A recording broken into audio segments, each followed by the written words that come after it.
यह जिउतिया किस्सा जो मैं सुनाने जा रहा हूँ, पुराणों में मिलता है कि जो माताएं इस किस्सा को सुनती हैं उनके बच्चे, उनकी संतान दीर्घायु होती हैं, उन्हें लंबी से लंबी उम्र मिलती है और स्वस्थ रहती हैं।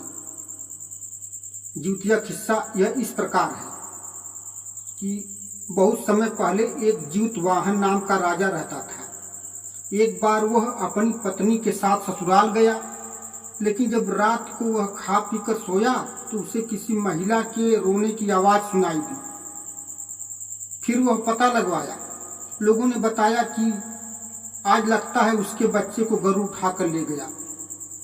तब राजा ने पूरी कहानी सुना। लोगों ने बताया कि एक गरुड़ आता है और गांव के किसी एक बच्चे को उठाकर पहाड़ी पर ले जाकर खा जाता है। फिर राजा को रहा नहीं गया, वो अपनी तलवार उठाया और गरुड़ के पीछे चल पड़ा। जब पहाड़ी पर राजा पहुंचा तो देखा कि गरुड़ उस बच्चे को खाने की तैयारी कर रहा था, लेकिन जब गरुड़ राजा को देखा तो राजा पर झपट पड़ा। राजा ने एक बाह उसकी तरफ बढ़ा दिया। गरुड़ उसका एक हाथ खा गया, फिर दूसरे हाथ की तरफ झपटा। राजा ने वह वाला दूसरा हाथ भी बढ़ा दिया। राजा का दूसरा हाथ भी गरुड़ खाने लगा, लेकिन यह देख गरुड़ चकित हो उठा, रुक गया। बोला, आप कौन आदमी हैं? आप कोई मामूली आदमी नहीं जान पड़ते, आप अपना परिचय दीजिए। तब राजा ने कहा, परिचय तो मैं तभी दूंगा, पहले आप वादा कीजिए कि आप जो बच्चे को लाए हैं आज उसे खाएंगे नहीं। गरुड़ कहा, हाँ मैं वचन देता हूं, मैं इस बच्चे को नहीं खाऊंगा।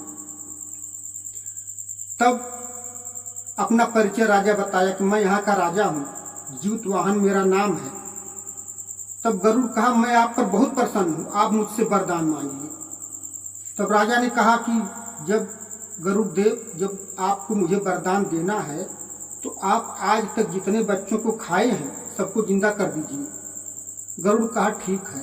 गरुड़ कहा, ठीक है। फिर गरुड़ वहां से उड़ा और नागलोक पहुंचा और वहां से अमृत कलश लाया और वहां पड़ी तमाम हड्डियों पर छिड़क दिया। सभी बच्चे जीवित हो उठे। फिर राजा के ऊपर भी छिड़का। राजा पहले से जैसा तेजवान हो गया। राजा बहुत खुश हुआ। गरुड़ ने कहा, राजन आप इस बच्चे को ले जाइए, आप इन सभी बच्चों को ले जाइए और गांव में जाकर सबसे कहिए, समझाइए कि बताइए कि आज सप्तमी है। सप्तमी से रहित अष्टमी को जो माताएं व्रत रखेंगी और नवमी को पारण करेंगी उनके बच्चे दीर्घायु होंगे, उन्हें लंबी से लंबी उम्र मिलेगी और हमेशा स्वस्थ रहेंगे। फिर राजा सभी बच्चों को लेकर वहां से चला। गांव वाले जब पहाड़ी पर राजा को बच्चों के साथ आते देखे तो बहुत खुश हुए, माताएं भी बहुत खुश हुई। राजा आया, बोला, सभी किस्सा बताया, कहा कि आज सप्तमी है, आज सप्तमी से रहित अष्टमी को जो माताएं व्रत रखेंगी और नवमी को पारण करेंगी उनके बच्चे दीर्घायु होंगे, 100 साल जिएंगे, स्वस्थ रहेंगे।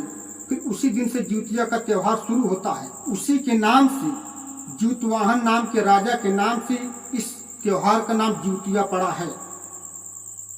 अब किस्सा समझ में आई हो, अच्छी लगी हो तो चैनल को सब्सक्राइब और वीडियो को लाइक और शेयर कीजिए।